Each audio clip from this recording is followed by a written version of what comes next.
Heute noch mal 3 frische Tipps zum temperaturgeführten Transport. Als erstes solltest du darauf achten, dass deine Paletten nicht bis hinunter auf den Boden mit Folie umschrumpft sind, weil ansonsten die warme Luft nicht mehr zurück zur Kältemaschine kommt. Zweitens, bei geöffneter Tür muss die Kältemaschine aus sein, weil ansonsten dein Verdampfer ruckzuck vereist. Und drittens, lager deinen Besen bitte niemals in der Luftverteilungsplane, weil erklärt sich von selbst.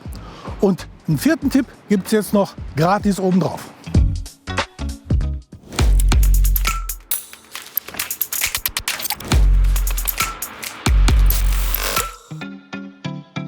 Vor der Beladung solltest du deinen Krone Cooliner immer vorkühlen, weil ansonsten sehr viel Kälteenergie von der Eiscreme in die Wandung geht und dann wird die Eiscreme weniger cremig und eher flüssig. Über welche Energiemengen reden wir denn überhaupt? In welcher Größenordnung bewegen wir uns da? Nun, dein Aufbau hat eine Fläche von ca. 150 Quadratmetern.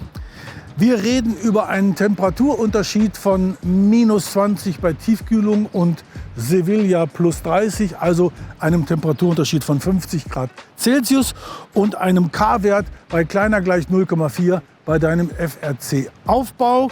0,4 mal 50 mal 150. Wir reden über 3000 Watt pro Stunde. Und dann ist es natürlich gut, wenn man mit einem Krone Cooliner unterwegs ist, mit einem optimal isolierenden Schaumkern und einem Duoplex-Stil-Aufbau. Okay, jetzt könnte man natürlich auch sagen, ich habe doch auch eine leistungsfähige Kältemaschine an der Stirnwand hängen. Eine Carrier Vector 1550 oder ein Thermo King SLX 300 haben doch rund 15.000 Watt Kälteleistung. Ja, haben sie, bei 0 Grad Celsius. Und dann ist der Diesel schon heftig auf Drehzahl. Bei -20 Grad reduziert sich die Kälteleistung auf rund 8000 Watt. What? Das ist doch dieselbe Kältemaschine. Ja, aber diese Kältemaschine erzeugt keine Kälte, sondern sie entzieht dem Aufbau die Wärme.